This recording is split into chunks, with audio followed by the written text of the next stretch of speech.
5 দফা দাবিতে জামায়াত সহ 7টি দলের বিক্ষোভ।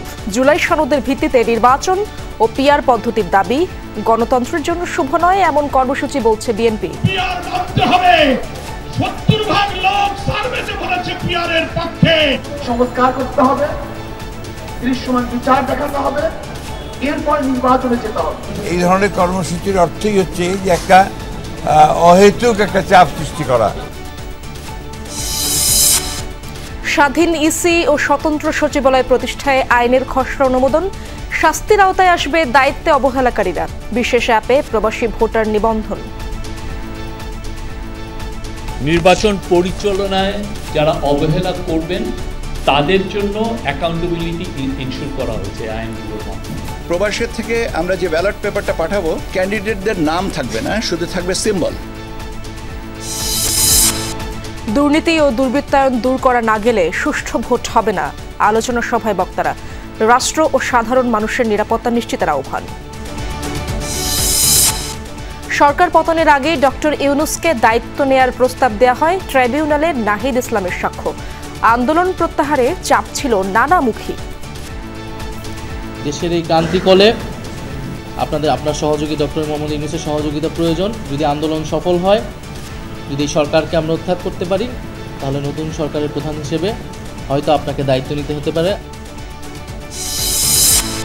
চাকসুতে ছাত্রদল শিবিরের পূর্ণাঙ্গ প্যানেল ঘোষণা। দিনভর প্রচারণায় ব্যস্ত রাকসুর প্রার্থীরা। চাকসুর নবনির্বাচিত নেতৃবৃন্দের শপথ গ্রহণ।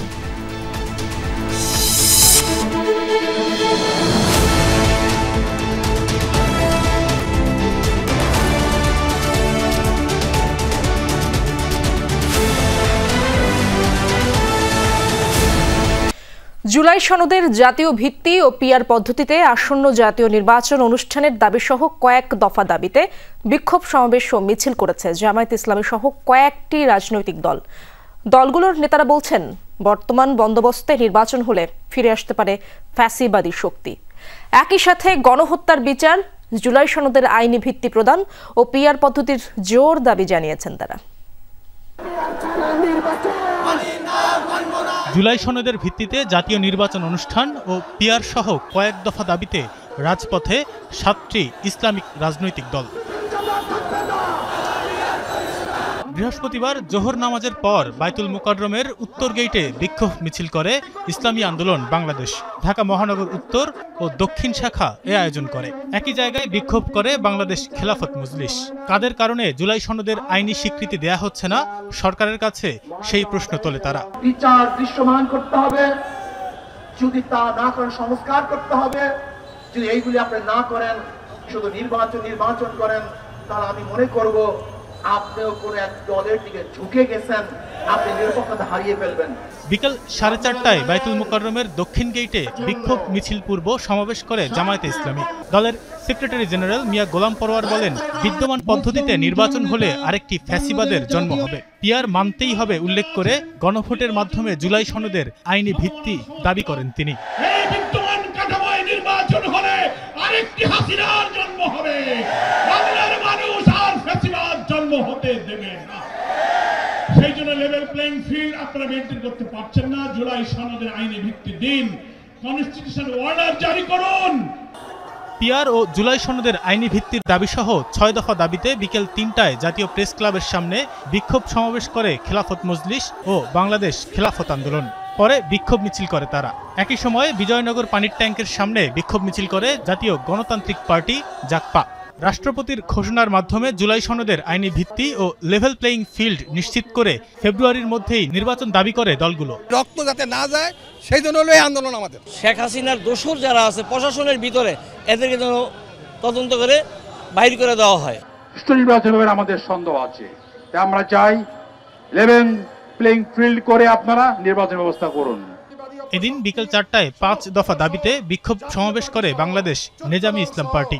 সমস্ত রাজনৈতিক অপশক্তির কার্যক্রম নিষিদ্ধ ঘোষণা করতে হবে। তানফির সিদ্দিক টিপু, যমুনা নিউজ, ঢাকা।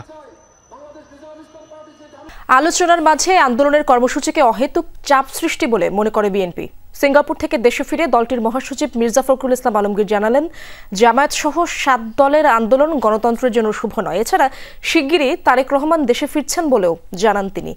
এদিকে দলের স্থায়ী কমিটির সদস্য আমির খসরু মাহমুদ চৌধুরী বলেছেন, নির্বাচনকে সামনে রেখে কেউ যদি পরিস্থিতি অস্থিতিশীল করতে চায় তাদেরকে রাজনৈতিকভাবে ক্ষতিপূরণ দিতে হবে।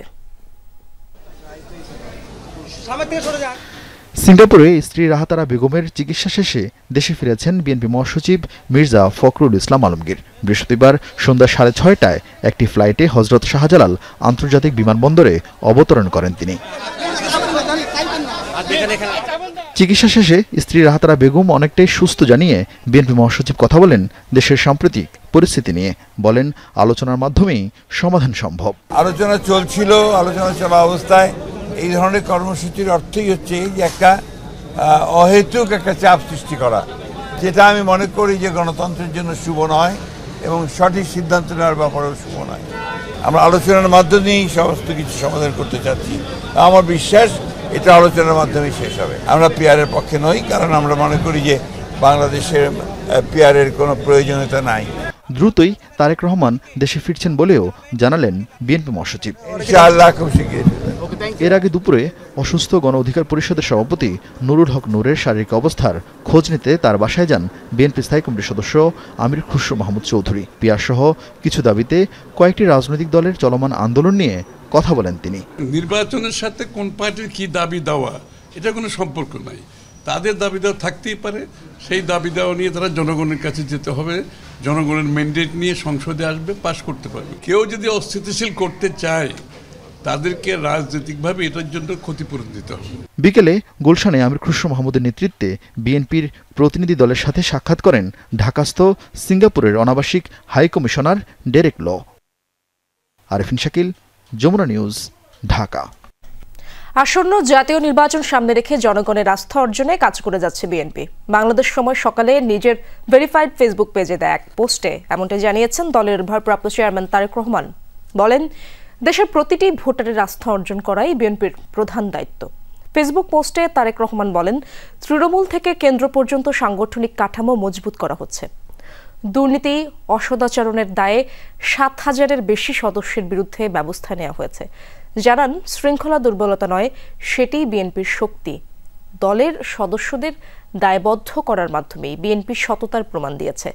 তরুণদের গুরুত্ব দিয়ে শিক্ষা, স্বাস্থ্য, কর্মসংস্থান ও ডিজিটাল উদ্ভাবন সহ 31 দফা কর্মসূচির ভিত্তিতে বিএনপি নীতিমালা প্রণয়ন করেছে বলে জানান তারেক রহমান।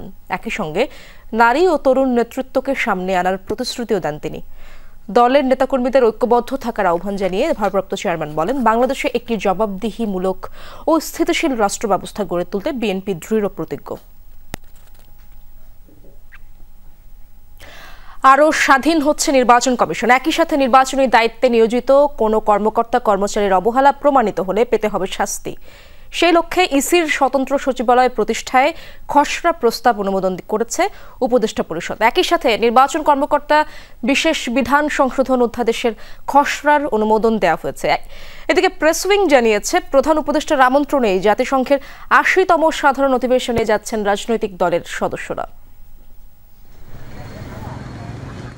সুষ্ঠু ও গ্রহণযোগ্য নির্বাচনের স্বার্থে নির্বাচন কমিশনের স্বাধীন সচিবালয় প্রতিষ্ঠার দাবি দীর্ঘদিনের। অবশেষে অন্তর্বর্তী সরকারের আমলেই সেই দাবি আলোর মুখ দেখছে। প্রধান উপদেষ্টা ডক্টর মোহাম্মদ ইউনূসের সভাপতিত্বে অনুষ্ঠিত উপদেষ্টা পরিষদের বৈঠকে নির্বাচন কমিশন সচিবালয় সংশোধন অধ্যাদেশ 2025 উপস্থাপন করা হলে এর খসড়ার চূড়ান্ত অনুমোদন দেয়া হয়েছে। আইনটি জারি হলে নির্বাচন কমিশন স্বাধীন সচিবালয় পাচ্ছে। এতে ইসি থাকছে না আর সরকারের কোনো মন্ত্রণালয়, বিভাগ বা দপ্তরের অধীনে। ভোটার তালিকা প্রস্তুত, সীমানা নির্ধারণ করবে তারা। ইসির স্বাধীন সচিবালয় পরিচালনা করবে রাষ্ট্রপতি, জাতীয় সংসদ সহ সব স্থানীয় সরকার নির্বাচন, উপনির্বাচন ও গণভোট। নির্বাচন কমিশন কর্তৃক প্রস্তুতকৃত খসড়া গণপ্রজাতন্ত্রী বাংলাদেশের সংবিধানের 118(4) অনুচ্ছেদ অনুযায়ী নির্বাচন কমিশন দায়িত্ব পালনের ক্ষেত্রে স্বাধীন এবং স্বাধীনভাবে দায়িত্ব পালনের ক্ষেত্রে উহার জন্য একটি স্বতন্ত্র সচিবালয় প্রতিষ্ঠা করার উদ্দেশ্যে প্রয়োজনীয় বিধান প্রণয়নকল্পে প্রণীত অধ্যাদেশ।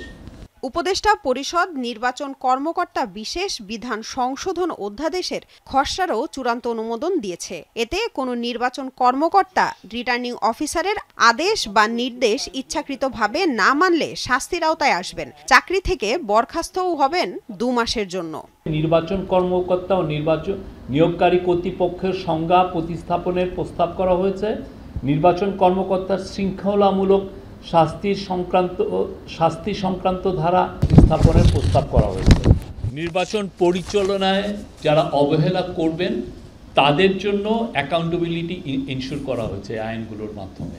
প্রেস সচিব জানান, বিভিন্ন সংস্কার কমিশনের প্রস্তাবিত 77টি গুরুত্বপূর্ণ সংস্কারের মধ্যে 24টি বাস্তবায়ন করেছে সংশ্লিষ্ট মন্ত্রণালয়। আংশিক বাস্তবায়িত হয়েছে 14টি। অন্যদিকে জাতিসংঘের সাধারণ অধিবেশনে যোগদানের জন্য 4 রাজনৈতিক দলের শীর্ষ নেতাকে প্রধান উপদেষ্টার সফর সঙ্গে করার বিষয়েও কথা বলেছেন শফিকুল আলম। জানান, প্রধান উপদেষ্টার আমন্ত্রণেই যাচ্ছেন তারা। যেহেতু এই পলিটিক্যাল পার্টিগুলো আমাদের অংশীজন, সেই জন্য তাদেরকে আমরা চিফ অ্যাডভাইজারের আমন্ত্রণে তার সাথে যাচ্ছেন ইউনাইটেড নেশন জেনারেল অ্যাসেম্বলিতে জয়েন করার জন্য। উপদেষ্টা পরিষদের বৈঠকে এনবিআর আইনের সংশোধনীর খসড়ার অনুমোদনও দেয়া হয়েছে বলে জানিয়েছেন প্রেস সচিব শফিকুল আলম। এনবিআর এর কিছু আইনের অর্থ সংক্রান্ত কিছু আইনের অ্যামেন্ডমেন্ট হয়েছে। লামিয়া তিথি, যমুনা নিউজ, ঢাকা। ভোটাধিকার প্রয়োগে পোস্টাল বিডি অ্যাপে নিবন্ধন করতে হবে প্রবাসীদের। পরে ডাক বিভাগের সমন্বয়ে পাঠানো ব্যালট পেপারে পছন্দের প্রতীক বেছে নিতে পারবেন তারা। অবশ্য নির্বাচন চলাকালে সেই প্রবাসী ভোটার দেশে থাকলে পাবেন না ভোটদানের সুযোগ, এমনটাই জানিয়েছেন ইসির সিনিয়র সচিব আক্তার আহমেদ। দুপুরে নির্বাচন কমিশন ভবনে ছিল সাংবাদিকদের সাথে ব্রিফিং। তিনি বলেন, নির্বাচনের দিন যারা বিভিন্ন দায়িত্বে থাকেন তারাও একই পদ্ধতিতে ভোট দিতে পারবেন। পোস্টাল ব্যালট, সংসদীয় আসনের পুনর্বিন্যাস, রাজনৈতিক দল এবং দেশি বিদেশি পর্যবেক্ষক সংস্থার নিবন্ধনের অগ্রগতির মতো ইস্যু উঠে এসেছে ইসির সিনিয়র সচিব আক্তার আহমেদের ব্রিফিংয়ে। দুপুরে নির্বাচন কমিশন ভবনে ছিল সাংবাদিকদের সাথে বৈঠক। আমাদেরকে ছিল, আমরা লোকাল পারচেজ ছিল। সচিব বলেন, প্রবাসীদের ভোটের জন্য বিশেষ অ্যাপ চালু করা হবে, যাতে নিবন্ধনের মাধ্যমে ভোটাধিকার প্রয়োগ করতে পারবেন প্রবাসী বাংলাদেশিরা। ডাক বিভাগের সমন্বয়ে পৌঁছানো হবে পোস্টাল ব্যালট, যার সমন্বয়ে থাকবেন সংশ্লিষ্ট রিটার্নিং কর্মকর্তা। ডাউনলোড করার পরে ওই অ্যাপে রেজিস্ট্রেশনটা করবেন। অ্যাপের নামটা হচ্ছে পোস্টাল ভোট বিডি। অ্যাপটা এখনো পর্যন্ত লঞ্চ হয়নি। প্রবাসের থেকে আমরা যে ব্যালট পেপারটা পাঠাবো, ক্যান্ডিডেটদের নাম থাকবে না, শুধু থাকবে সিম্বল। প্রবাসের থেকে যিনি নিবন্ধন করবেন, তিনি যদি ভোট গ্রহণের তারিখে ঢাকায় থাকেন এবং বলেন যে নিবন্ধন করেছে কিন্তু আমি এখন দেশে আছি, আমি এখানে ভোট দেব, সেটা হবে না। ইসি সচিব জানান, নির্বাচনের প্রস্তুতি দেখতে 22 সেপ্টেম্বর কমিশনে আসবে ইইউ প্রতিনিধি দল। তাছাড়া চলতি মাসেই নির্বাচনী সামগ্রী গোছাতে তৎপর ইসি জানান সেই তথ্য। পরবর্তী কমিশন সভায় রাজনৈতিক দলের নিবন্ধন ও সংলাপ এবং দেশীয় পর্যবেক্ষক সংস্থার ব্যাপারে সিদ্ধান্ত আসতে পারে বলেও জানান তিনি। নির্বাচন সামগ্রী নিয়ে যে সংকটে পড়ব কিনা বা সাপ্লাই লাইনটা ঠিক মতন আছে কিনা, এটা নিয়ে সংশয়ের কোনো কারণ নেই। যে সময়ের সীমাটা আমরা নির্ধারণ করেছিলাম সেপ্টেম্বর, আমরা ইনশাল্লাহ সেটার ভিতরে যাবতীয় সামগ্রী পাচ্ছি। কাজে নির্বাচনের প্রস্তুতি হিসেবে সামগ্রীর যে সম্পর্ক, সেটা স্ট্যাবলিশড। সংসদীয় আসনের সীমানা নির্ধারণ নিয়ে ভাঙচুরের ঘটনা অনাকাঙ্ক্ষিত উল্লেখ করে আদালতের উপর আস্থা রাখার আহ্বান জানান তিনি। 7 ধারায় বলা আছে যে এটা কোনো আদালতে গ্রহণযোগ্য না, কিন্তু রিট তো একটা মৌলিক অধিকার। তানভীর মৌসুম, যমুনা নিউজ, ঢাকা। রাজনৈতিক দলের নেতারা দেশকে দুর্নীতিমুক্ত দেখতে চান না। সেন্টার ফর গভর্নেন্স স্টাডিজের সেমিনারে এমন মন্তব্য করেছেন জ্বালানি, সড়ক ও রেল বিষয়ক উপদেষ্টা মোহাম্মদ ফাউজুল কবির খান। এ সময় বিএনপি নেতা ডক্টর মঈন খান বলেন, চলমান সংস্কার প্রক্রিয়ার সংস্কার প্রয়োজন। আর সুজন সম্পাদক ডক্টর বদিউল আলম মজুমদার বলেন, রাজনীতি ও নির্বাচনের ক্ষেত্রে দুর্নীতি দূর করতে না পারলে গণতান্ত্রিক প্রক্রিয়া পুনর্গঠন হবে না। দেশের নিরাপত্তা, দুর্নীতি ও জ্বালানি খাত নিয়ে গণতান্ত্রিক পুনর্গঠনের জন্য সংলাপ। রাজধানীর সিরডাপ মিলনায়তনে অনুষ্ঠিত এই সংলাপের আয়োজক centre for governance studies, CGS. ব্যবহার করার ক্ষেত্রে তার জন্য কতটা প্রতিবন্ধকতা তৈরি করতে পারছে। সরকার পরিবর্তন হলেও এখনো দুর্নীতির মাত্রা কমেনি বলে মনে করেন বক্তারা। আলোচনায় উঠে আসে হাসিনা সরকারের আমলে জ্বালানি খাতে মাত্রাহীন দুর্নীতির কথা। যদি ওই হুদা রকিব মার্কা নির্বাচনের মাধ্যমে কেউ আবারও ক্ষমতায় আসে, তাহলে সেম কন্ডিশন, সেম অবস্থা কিন্তু আবারও তৈরি হবে। নির্বাহী ক্ষমতা অনেকেরই আছে, কিন্তু অসীম নির্বাহী ক্ষমতা নাই। এখন তো মেইন নিরাপত্তা হচ্ছে রোহিঙ্গা, এবং সেখানকার যারা বিদ্রোহী আছে তারা আমাদের বর্ডার ক্রস করে সব পার্বত্য অঞ্চলে ঢুকে গেছে। বাংলাদেশের একটা নতুন জাতীয় নিরাপত্তা অবকাঠামো প্রয়োজন। জাতীয় নিরাপত্তার জন্য পূর্ব শর্ত হচ্ছে জাতীয় ইউনিটি। রাজনীতি ও নির্বাচনের ক্ষেত্রে দুর্নীতি দূর করতে না পারলে গণতান্ত্রিক প্রক্রিয়া পুনর্গঠন হবে না বলে মনে করেন নির্বাচন সংস্কার বিষয়ক কমিটির প্রধান বদিউল আলম মজুমদার। নির্বাচনী অঙ্গন রাজনৈতিক অঙ্গন করতে না পারি তাহলে আমাদের গণতান্ত্রিক উত্তরণ হবে না। চলমান সংস্কার প্রক্রিয়ার সংস্কার প্রয়োজন বলে মনে করেন বিএনপি নেতা ডক্টর মঈন খান।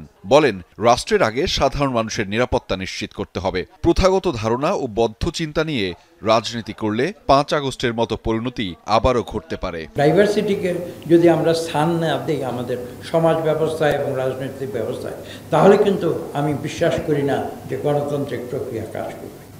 রাজনৈতিক দলের নেতারা দুর্নীতিমুক্ত ব্যবস্থা চান না বলে মন্তব্য করেন জ্বালানি উপদেষ্টা। রাজনীতিবিদরা আমাকে মাফ করবেন, এসে বলেন যে 16 বছর তো জানেন তো ভাই, কিছু করতে পারি নাই, একটু সুযোগ দেন। আমরা সবসময় অতীতে কে দুর্নীতি করতেছে সেটার অনুসন্ধান করি, কিন্তু বর্তমানে কে দুর্নীতি করছে তাকে অনুসন্ধান করি না। আমি চাই যে আমাকে অনুসন্ধান করুক। জনগণের ভোটে নির্বাচিত হয়ে আগামীতে যে দলই ক্ষমতায় আসুক, তারা দুর্নীতি ও জাতীয় নিরাপত্তা নিয়ে কার্যকর ব্যবস্থা নেবে বলে প্রত্যাশা বক্তাদের। আহমেদ রেজা, যমুনা নিউজ, ঢাকা। সরকার পতনের আগেই প্রধান উপদেষ্টার দায়িত্ব নিতে ডক্টর মোহাম্মদ ইউনূসকে প্রস্তাব দেওয়া হয়েছিল। ট্রাইব্যুনালে দেয়া অবশিষ্ট জবানবন্দিতে এই কথা জানিয়েছেন বৈষম্য বিরোধী ছাত্র আন্দোলনের অন্যতম সমন্বয়ক এবং এনসিপির আহ্বায়ক নাহিদ ইসলাম। সাক্ষ্যতে তিনি আরও জানান, আন্দোলন প্রত্যাহারে চাপ প্রয়োগ করতেই নেওয়া হয়েছিল আয়না ঘরে। জিজ্ঞাসাবাদের নামে চালানো হয় অকথ্য নির্যাতন, দেয়া হয় গুমের হুমকিও। গণহত্যার দায়ে জড়িত শেখ হাসিনা সহ সব আসামির দৃষ্টান্তমূলক শাস্তির দাবি জানান এজলাসে। জুলাই আগস্টের গণ অভ্যুত্থান দমাতে আইন শৃঙ্খলা বাহিনীর বর্বরোচিত হামলায় বহু ছাত্র জনতার মৃত্যুর পর আওয়ামী লীগ সরকারের পতন হয়। 5 আগস্ট জনরোষের মুখে পদত্যাগের পর পালিয়ে যান শেখ হাসিনা। তবে সরকার পতনের একদিন আগেই ডক্টর ইউনূসের সাথে যোগাযোগ করা হয়। ট্রাইব্যুনালে দেয়া জবানবন্দিতে কথা জানিয়েছেন বৈষম্য বিরোধী ছাত্র আন্দোলনের শীর্ষ সমন্বয়ক ও এনসিপির আহ্বায়ক নাহিদ ইসলাম। দেশের এই ক্রান্তিকলে আপনার সহযোগী ডক্টর মোহাম্মদ ইউনূসের সহযোগিতা প্রয়োজন। যদি আন্দোলন সফল হয়, যদি এই সরকারকে আমরা উৎখাত করতে পারি, তাহলে নতুন সরকারের প্রধান হিসেবে হয়তো আপনাকে দায়িত্ব নিতে হতে পারে। আমরা সেই প্রস্তাব আপনাকে দিয়ে রাখছি। সমন্বয়কদের ওপর নির্যাতন এবং গোয়েন্দা সংস্থার হুমকির কথাও জানানো হয় জবানবন্দিতে। শেখ হাসিনা, সাবেক স্বরাষ্ট্রমন্ত্রী সহ আইন শৃঙ্খলা বাহিনীর শীর্ষ কর্মকর্তারা জুলাই গণহত্যায় জড়িত উল্লেখ করে নাহিদ ইসলাম বলেন, সুষ্ঠু বিচারের মাধ্যমে সৃষ্টি করতে হবে নজির। যত বাহিনীর যে সকল সদস্যরাই হত্যাকাণ্ডে, নির্যাতনে, গুমে অংশগ্রহণ করেছে এবং যাদের নির্দেশনায় এগুলো সংঘটিত হয়েছে, শেখ হাসিনা, স্বরাষ্ট্রমন্ত্রী ওবায়দুল কাদের সহ, তাদের যাতে কঠোর শাস্তি দেওয়া হয়। চিফ প্রসিকিউটর তাজুল ইসলাম জানান, নাহিদ ইসলামের সাক্ষ্য মামলা প্রমাণে রাখবে গুরুত্বপূর্ণ ভূমিকা। নাহিদ ইসলামকে অপহরণ করে আয়নাঘরে বন্দি রেখে তার উপর যে নির্মম নির্যাতন চালানো হয় সেটার বর্ণনা তিনি দিয়েছেন। নাহিদের জবানবন্দির মধ্য দিয়ে শেষ হলো গণহত্যা মামলায় শেখ হাসিনা, আসাদুজ্জামান খান কামাল, চৌধুরী আবদুল্লাহ আল মামুনের বিরুদ্ধে সাক্ষ্য গ্রহণ। যমুনা নিউজ, ঢাকা। দর্শক, সন্ধ্যায় বাংলাদেশের সময় হলো একটি বিরতির। ফিরে এসে থাকছে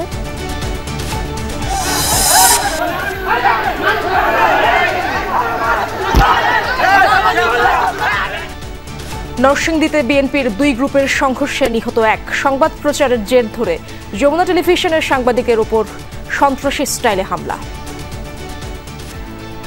হঠাৎ করে আমারও বলতেছে যে এখানে তো আপনি তো বিয়ে করছেন, উল্টাপাল্টা নিউজ করছেন।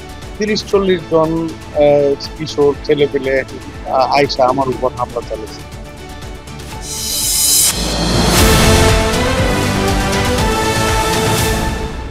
চট্টগ্রাম বিশ্ববিদ্যালয় কেন্দ্রীয় ছাত্র সংসদ চাকসু নির্বাচনে প্যানেল ঘোষণা করেছে ছাত্রদল ও শিবির।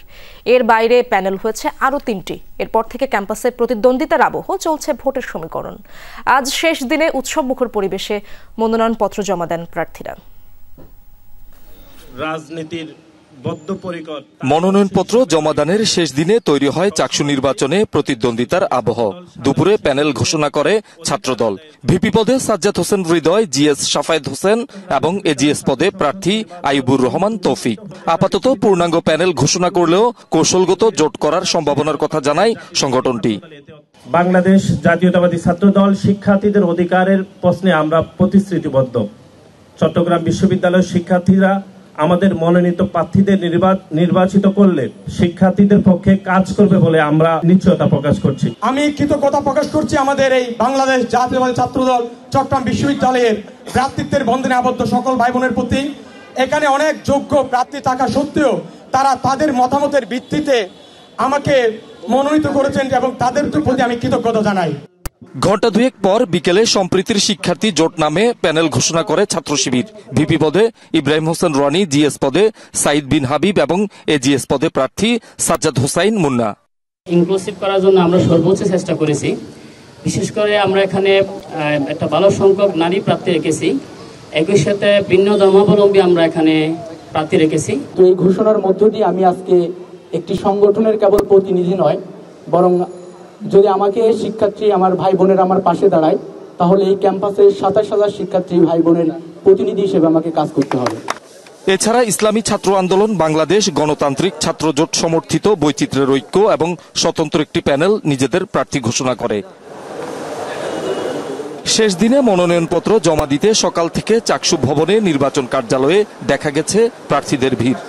আমি এমন একটা ক্যাম্পাস চাই যেখানে নারীরা কোনো বৈষম্যের শিকার হবে না, নারীদেরকে একটা পক্ষ স্লাট শেমিং করবে না, মানে স্লাট শেমিং করলে দ্রুত ওদের বিরুদ্ধে পদক্ষেপ নেওয়া হবে। আমি যদি বিজয়ী হতে পারি তারপরেও আমি শিক্ষার্থীদের সাথে থাকবো, আর যদি আমি বিজয়ী নাও হতে পারি তবুও আমি শিক্ষার্থীদের সাথেই থাকবো। শহীদুল সুমন, যমুনা নিউজ, চট্টগ্রাম। রাজশাহী বিশ্ববিদ্যালয় কেন্দ্রীয় ছাত্র সংসদ রাকসু ও হল সংসদ নির্বাচনের প্রচারে ব্যস্ত প্রার্থীরা। পঞ্চম দিন সকাল থেকে একাডেমিক ভবন, আবাসিক হল, টুকিটাকি চত্বর সহ ক্যাম্পাসের বিভিন্ন স্থানে গণসংযোগ করেছেন প্রার্থীরা। শিক্ষার্থীদের বিভিন্ন সমস্যা সমাধানে কাজ করার আশ্বাস দিচ্ছেন তারা। রাকসুতে ২৩টি পদে লড়ছেন ২৪৭ প্রার্থী। এর মধ্যে ভিপি পদে ১৮, জিএস পদে ১৩ ও এজিএস পদে ১৬ জন প্রতিদ্বন্দ্বিতা করছেন। ছাত্রদল ও শিবির সমর্থিত সহ এ পর্যন্ত ১২টি প্যানেল ঘোষণা করা হয়েছে। আগামী ২৫শে সেপ্টেম্বর রাকসু ও হল সংসদের ভোট গ্রহণ হবে। মোট ভোটার প্রায় ২৯,০০০। রাকসু ও চাকসু নির্বাচনে নিরাপত্তা নিয়ে কোনো উদ্বেগ নেই। জাকসুর অভিজ্ঞতায় দেখা গেছে হাতে গণনার সময় লাগে, তাই ওএমআর পদ্ধতিতে নির্বাচনের ফলাফল গণনার বিষয়ে সিদ্ধান্ত নেবে বিশ্ববিদ্যালয়গুলো। সচিবালয় রাকসু ও চাকসু নির্বাচনের আইন শৃঙ্খলা নিয়ে বৈঠক শেষে ব্রিফিংয়ে এসব তথ্য জানিয়েছেন স্বরাষ্ট্র উপদেষ্টা জাহাঙ্গীর আলম চৌধুরী। ব্রিফিংয়ে শিক্ষা উপদেষ্টা সিআর আবরার বলেন, রাকসু ও চাকসু নিয়ে শিক্ষার্থীদের ব্যাপক উৎসাহ উদ্দীপনা আছে। ঢাকা ইউনিভার্সিটি এবং জাহাঙ্গীরনগর ইউনিভার্সিটি নির্বাচন হয়ে গেছে। আমাদের একটা জাতীয় নির্বাচন আছে ফেব্রুয়ারিতে। এই নির্বাচনগুলি দেখে আমাদের কিছু কিছু এক্সপিরিয়েন্স হচ্ছে এবং আমরা এটা আমাদের জাতীয় নির্বাচনে এটা আমরা কিভাবে প্রয়োগ করতে পারবো, এই জন্য তারা খুবই সম্মানীয় ব্যক্তি। তারা এখানে এসে আমাদের খুব ভালো ভালো সাজেশন দিয়ে গেছে।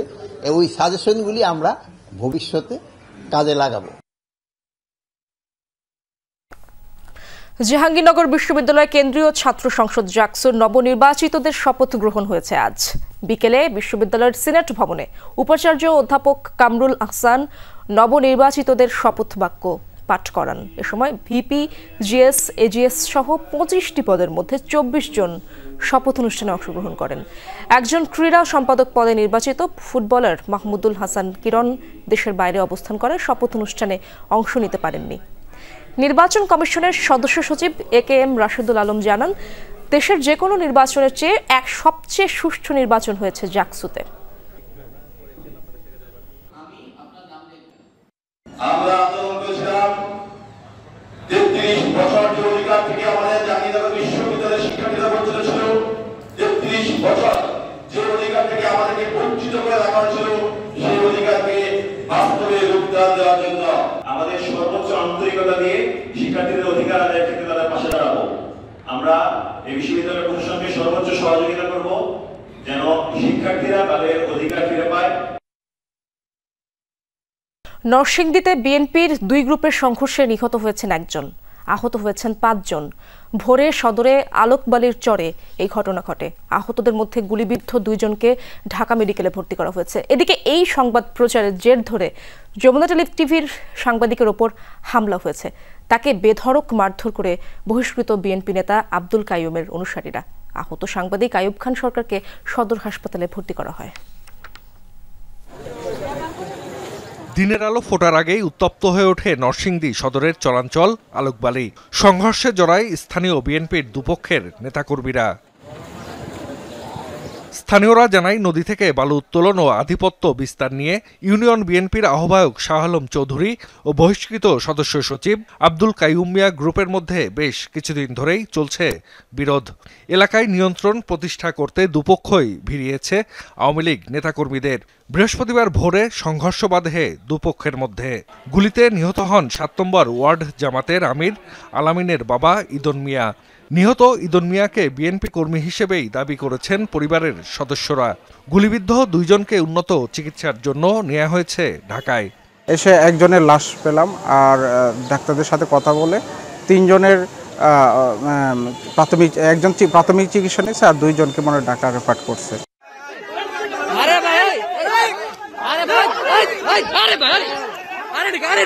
এদিকে সংবাদ প্রচারের জের ধরে হামলা হয়েছে যমুনা টেলিভিশনের নরসিংদীর সাংবাদিক আইয়ুব খানের ওপর। হাসপাতাল চত্বরেই তাকে বেধড়ক মারধর করে বহিষ্কৃত বিএনপি নেতা কাইয়ুমের অনুসারীরা। হঠাৎ করে আমার বলতেছে যে এখানে তো আপনি তো বিয়ে করছেন, উল্টাপাল্টা নিউজ করছেন। 30-40 জন কিশোর ছেলে পেলে আইসা আমার উপর হামলা চালিয়েছে। মাথা ফেটে গেছে, ব্লিডিং করতেছে। কাইয়ুম এবং তার নির্দেশেই রুবেল, এই রুবেলের নেতৃত্বেই কিন্তু এখানে হামলাটা হয়েছে। গণমাধ্যম কর্মীর ওপর হামলার তীব্র নিন্দা জানিয়েছেন সাংবাদিকরা। জড়িতদের দ্রুত আইনের আওতায় আনার দাবি তাদের। প্রশাসনিক কোনো ব্যবস্থা না নেওয়ায় দিন দিন সাংবাদিকরা তাদের পেশাগত দায়িত্ব পালনে নিজেদের নিরাপত্তাহীনতায় ভুগতেছে। আমি নরসিংদী প্রেস ক্লাবের পক্ষ থেকে এই ঘটনার তীব্র নিন্দা জ্ঞাপন করছি এবং দোষী ব্যক্তিদেরকে অবিলম্বে গ্রেফতারের দাবি জানাচ্ছি। নদী থেকে অবৈধভাবে বালু উত্তোলন, সন্ত্রাসী কর্মকাণ্ড সহ নানা অভিযোগ রয়েছে কাইয়ুমের বিরুদ্ধে। শৃঙ্খলা ভঙ্গের অভিযোগে সম্প্রতি তাকে দল থেকে বহিষ্কার করা হয়। সংঘর্ষের বিষয়ে চেষ্টা করেও তার বক্তব্য পাওয়া যায়নি। অন্যদিকে সংঘাতের জন্য কাইয়ুমকেই দায়ী করেছেন ইউনিয়ন বিএনপির আহ্বায়ক শাহ আলম। জাহিদ হাসান, যমুনা নিউজ। দর্শক, সন্ধ্যা বাংলাদেশের সময় হলো একটি বিরতির। ফিরে এসে থাকবে স্বাস্থ্য খাতে আলোচিত ঠিকাদার মিঠুর 5 দিনের রিমান্ড মঞ্জুর। অবৈধ সম্পদ অর্জন ও অর্থ পাচারের অভিযোগ।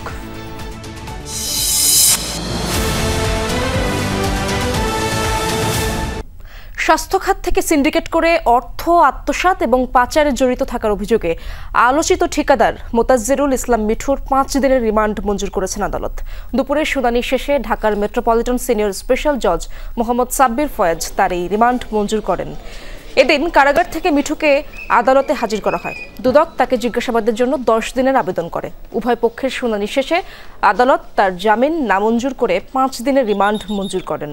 75 কোটি 80 লাখ টাকার অবৈধ সম্পদ অর্জনের অভিযোগে গত 10 সেপ্টেম্বর মিঠুর বিরুদ্ধে মামলা করেন দুদকের উপপরিচালক সাইদুজ্জামান। ওই দিন রাতে তাকে রাজধানীর গুলশান থেকে গ্রেফতার করা হয়। এই মামলার এজাহার পূর্ববর্তী মামলার এজাহারের সাথে এক সেম। পূর্ববর্তী মামলা যদি ফাইনাল রিপোর্ট হয়, এই মামলা চলতে পারে না। মালামাল না এনেও অনেক সময় বিল সাবমিট করতেন হেলথ ডিপার্টমেন্টের কর্মকর্তাদের সাথে যোগসাজশ করে। অনেক সময় অচল জিনিসপত্র নিয়ে আসতেন, সেটাকে সচল এবং দামি জিনিস হিসেবে গণ্য করে সেগুলোকে বিক্রি করতেন। তো সেই সমস্ত জিনিসগুলোর সাথে তার সাথে কারা কারা লিঙ্ক আছে, সেই জিনিসগুলোকে ধরার জন্যই আমরা আসলে রিমান্ডের প্রয়োজনীয়তা বিজ্ঞ আদালতকে বোঝাতে পেরেছি।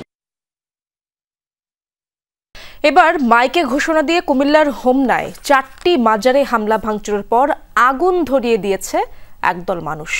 সকালে আসাদপুর গ্রামে এই ভাঙচুর চালানো হয়। পুলিশ জানায়, ধর্ম নিয়ে সামাজিক মাধ্যমে কথিত কটূক্তির অভিযোগ তুলে এই হামলা চালানো হয়। এর প্রেক্ষিতে অভিযুক্ত মহসিনকে গত রাতেই আটক করে পুলিশ। তবে বিক্ষুব্ধরা আজ মাইকে ঘোষণা দিয়ে কফিল উদ্দিন শাহর মাজারের সামনে লোকজন জড়ো করে। পরে এই মাজারের পাশাপাশি কালাই শাহ, হাওয়ালি শাহ ও আব্দুল শাহের মাজারও ভাঙচুরের পর আগুন ধরিয়ে দেয়। খবর পেয়ে ঘটনাস্থলে গিয়ে পরিস্থিতি নিয়ন্ত্রণে আনে পুলিশ। তবে এখনও থমথমে অবস্থা বিরাজ করছে এলাকা জুড়ে। মাজারে ভাঙচুর ও অগ্নিসংযোগকারীদের শনাক্তে কাজ করছে পুলিশ। যারা এটা করেছে এটা যারাই করুক, আমরা মামলা নিয়ে আইনগত ব্যবস্থা নেব। জাতীয় নির্বাচন ও পবিত্র রমজানকে সামনে রেখে 2026 সালের অমর একুশে বইমেলার সময়সূচিতে এসেছে পরিবর্তন। বাংলা একাডেমি থেকে সংবাদ বিজ্ঞপ্তির মাধ্যমে এই তথ্য জানানো হয়। বলা হচ্ছে 2026 সালের অমর একুশে বইমেলা শুরু হবে চলতি বছরের আগামী 17 ডিসেম্বর এবং চলবে 17 জানুয়ারি 2026 পর্যন্ত। বাংলা একাডেমিতে অনুষ্ঠিত এক সভায় সিদ্ধান্ত হয়।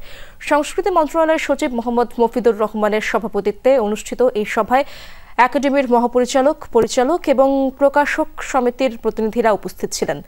বাংলা একাডেমির মহাপরিচালক অধ্যাপক মোহাম্মদ আজম জানান, নির্বাচন ও রোজার কারণে প্রকাশকদের দাবির প্রেক্ষিতে বইমেলা এগিয়ে আনা হয়েছে। ব্যবসায়ী থার্মেক্স গ্রুপের ব্যবস্থাপনা পরিচালক আব্দুল কাদের মোল্লাকে চাপ ও ভয় ভীতি দেখিয়ে 52 কোটি টাকা ঘুষ নেওয়ার অভিযোগ সাবেক ভূমিমন্ত্রী সাইফুজ্জামান ও তার স্ত্রী সহ 10 জনের বিরুদ্ধে মামলা করেছে দুর্নীতি দমন কমিশন। বিকেলে নিয়মিত ব্রিফিংয়ে তথ্য জানান সংস্থাটির উপপরিচালক আক্তারুল ইসলাম। বলেন, সাবেক ভূমিমন্ত্রী সাইফুজ্জামানের যোগসাজশে প্রতারণা ও জালিয়াতির মাধ্যমে ক্ষমতার অপব্যবহার করে এই কাজ করা হয়। সাবেক এই ভূমিমন্ত্রীর সঙ্গে সম্পৃক্ত আলোচিত মুদ্রা পাচারকারী সিন্ডিকেটের 2 মূল হোতা মোহাম্মদ আব্দুল আজিজ ও উৎপল পালকে গ্রেপ্তারের পর চট্টগ্রাম মহানগর দায়রা জজ আদালত 5 দিনের রিমান্ড মঞ্জুর করেছেন। সাবেক ভূমিমন্ত্রী সাইফুজ্জামান চৌধুরী জাবেদ ও তার স্ত্রী রুকমিলা জামানের বিরুদ্ধে ইন্টারপোলের রেড নোটিশ জারির আবেদনও করেছে দুদক। সিনিয়র চট্টগ্রাম মহানগর স্পেশাল জজ আদালত আবেদনটি 21 সেপ্টেম্বর শুনানির জন্য ধার্য করেছেন। ব্যবসায়ী থার্মেক্স গ্রুপের ব্যবস্থাপনা পরিচালক আব্দুল কাদের মোল্লাকে চাপ ও ভয়ভীতি দেখিয়ে 52 কোটি টাকা উৎকোচ বা ঘুষ গ্রহণ বাবদ অপরাধের অভিযোগে সাবেক ভূমিমন্ত্রী সাইফুজ্জামান চৌধুরী সহ ইউসিবিএল ব্যাংকের মোট 10 জন কর্মকর্তার বিরুদ্ধে দুর্নীতি দমন কমিশনে আরও একটি মামলা দায়ের হয়েছে। আজ ভোটার তালিকার কারচুপির অভিযোগকে কেন্দ্র করে আবারও তোলপাড় ভারতের রাজনীতিতে। বিরোধী দলীয় নেতা রাহুল গান্ধীর অভিযোগ, বেছে বেছে কংগ্রেস, দলিত এবং আদিবাসী ভোটারদের নাম বাদ দিচ্ছে নির্বাচন কমিশন। বিভিন্ন সংস্থা এবং কল সেন্টারের সহায়তায় এই কাজ করা হচ্ছে বলে অভিযোগ করেন এই কংগ্রেস নেতা। এদিকে রাহুল গান্ধীর সমালোচনা করে কেন্দ্রীয় স্বরাষ্ট্রমন্ত্রী অমিত শাহ জানান, বিহারে অবৈধ বসবাসকারীদের স্বার্থ রক্ষার্থেই ভোটার অধিকার যাত্রা কর্মসূচি করেছেন কংগ্রেস নেতা। ভোটার তালিকা কারচুপি এবং নির্বাচন কমিশনের বিজেপির পক্ষে অবস্থান নেওয়ার অভিযোগে গেল মাসে ভোটার অধিকার যাত্রা কর্মসূচির ডাক দেন কংগ্রেস নেতা রাহুল গান্ধী। ওই কর্মসূচিতে যোগ দেয় আরজেডি, ডিএমকে সহ বিভিন্ন রাজনৈতিক দল। এবার ভারতীয় নির্বাচন কমিশনের বিরুদ্ধে বিস্ফোরক অভিযোগ আনলেন রাহুল গান্ধী। তার দাবি, নির্বাচন কমিশনের সহায়তায় কংগ্রেস, দলিত এবং আদিবাসী ভোটারদের নাম তালিকা থেকে বাদ দেওয়া হচ্ছে। এক্ষেত্রে নির্বাচন কমিশনের বিভিন্ন কর্মকর্তা, একাধিক সংস্থা এবং কল সেন্টার জড়িত। পরিকল্পিতভাবে ভোটার তালিকার পরিবর্তন করা হয়েছে। নির্দিষ্ট সফটওয়্যারের মাধ্যমে নকল আবেদন করে আসল ভোটারদের নাম বাদ দেওয়া হয়েছে। যেসব কেন্দ্রে কংগ্রেস শক্তিশালী, বেছে বেছে সেসব কেন্দ্রকেই টার্গেট করা হয়েছে। সিআইডি ভোটারদের নাম বাদ দেওয়া বিষয়ে তথ্য জানতে চেয়ে ইসিকে 18 বার চিঠি লিখেছে, অথচ একটি চিঠিরও জবাব দেয়নি ইসি। রাহুল গান্ধীর এমন মন্তব্যের পরই শুরু হয়েছে তোলপাড়। কংগ্রেস নেতার কঠোর সমালোচনায় নেমেছেন বিজেপি নেতারা। এমনকি রাহুল গান্ধীকে রীতিমতো উপহাস করেন স্বরাষ্ট্রমন্ত্রী অমিত শাহ। ভাইও বেনো, अभी अभी राहुल बाबा यहाँ आए थे, मालूम है ना आपको? রাহুল বাবা বিহারে যাত্রা কর্মসূচি করেছেন। তার লক্ষ্য ছিল এই রাজ্যে যারা অবৈধভাবে বসবাস করছে তাদের স্বার্থ রক্ষা করা। এই অবৈধরাই রাজ্যের স্থানীয়দের চাকরি, ব্যবসা সহ বিভিন্ন সুবিধায় ভাগ বসাচ্ছেন। এর আগে বিহারের ভোটার তালিকা থেকে 65 লাখ মানুষকে বাদ দেওয়ার অভিযোগ তোলে ভারতের বিরোধী দলগুলো। মীর মুশফিকা হাসান, যমুনা নিউজ। দর্শক, শেষ করব সন্ধ্যার বাংলাদেশের আয়োজন। তার আগে শিরোনামগুলো জানিয়ে দিচ্ছি আরেকবার। 5 দফা দাবিতে জামায়াত সহ 7টি দলের বিক্ষোভ। জুলাই সনদের ভিত্তিতে নির্বাচন ও পিআর পদ্ধতির দাবি। গণতন্ত্রের জন্য শুভ নয় এমন কর্মসূচি বলছে বিএনপি। আপনারা মেনটেন করতে পারছেন না, জুলাই সনদের আইনি ভিত্তি দিন, কনস্টিটিউশন অর্ডার জারি করুন, বিচার দৃশ্যমান করতে হবে, যদি তা না করে সংস্কার করতে হবে। এই ধরনের কর্মসূচির অর্থই হচ্ছে যে একটা অহেতুক একটা চাপ সৃষ্টি করা। স্বাধীন ইসি ও স্বতন্ত্র সচিবালয় প্রতিষ্ঠায় আইনের খসড়া অনুমোদন। শাস্তির আওতায় আসবে দায়িত্বে অবহেলাকারীরা। বিশেষ অ্যাপে প্রবাসী ভোটার নিবন্ধন। নির্বাচন পরিচালনায় যারা অবহেলা করবেন তাদের জন্য অ্যাকাউন্টেবিলিটি ইনশিওর করা হচ্ছে আইনগুলোর মাধ্যমে। প্রবাসের থেকে আমরা যে ব্যালট পেপারটা পাঠাবো, ক্যান্ডিডেটদের নাম থাকবে না, শুধু থাকবে সিম্বল। দুর্নীতি ও দুর্বৃত্তায়ন দূর করা না গেলে সুষ্ঠু ভোট হবে না। আলোচনা সভায় বক্তারা। রাষ্ট্র ও সাধারণ মানুষের নিরাপত্তা নিশ্চিতের আহ্বান। সরকার পতনের আগে ডক্টর ইউনূসকে দায়িত্ব নেয়ার প্রস্তাব দেয়া হয়। ট্রাইব্যুনালে নাহিদ ইসলামের সাক্ষ্য। আন্দোলন প্রত্যাহারে চাপ ছিল নানামুখী। দেশের এই ক্রান্তিকলে আপনার সহযোগী ডক্টর মোহাম্মদ ইউনূসের সহযোগিতা প্রয়োজন। যদি আন্দোলন সফল হয়, যদি এই সরকারকে আমরা উৎখাত করতে পারি, তাহলে নতুন সরকারের প্রধান হিসেবে হয়তো আপনাকে দায়িত্ব নিতে হতে পারে। চাকসুতে ছাত্রদল শিবিরের পূর্ণাঙ্গ প্যানেল ঘোষণা। দিনভর প্রচারণায় ব্যস্ত রাকসুর প্রার্থীরা। জাকসুর নবনির্বাচিত নেতৃবৃন্দের শপথ গ্রহণ।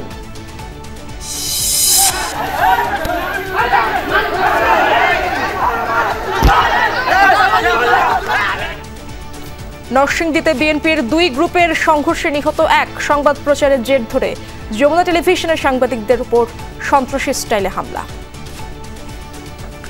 হঠাৎ করে আমারা বলতেছে যে এখানে তো আপনি তো বিয়ে করছেন, উল্টাপাল্টা নিউজ করছেন। 30-40 জন কিশোর ছেলে পেলে আইসা আমার উপর হামলা চালিয়েছে। স্বাস্থ্য খাতের আলোচিত ঠিকাদার মিঠুর 5 দিনের রিমান্ড মঞ্জুর। অবৈধ সম্পদ অর্জন ও অর্থ পাচারের অভিযোগ। ভারতের রাজনীতিতে আবারও তোলপাড়। ভোটার তালিকায় কারচুপির অভিযোগ। বেছে বেছে বাদ দেওয়া হচ্ছে কংগ্রেস, দলিত ও আদিবাসীদের নাম। দাবি রাহুল গান্ধীর। দর্শক, এই ছিল আজকের সন্ধ্যার বাংলাদেশের আয়োজনে। এতক্ষণ যারা সঙ্গে ছিলেন সবাইকে ধন্যবাদ।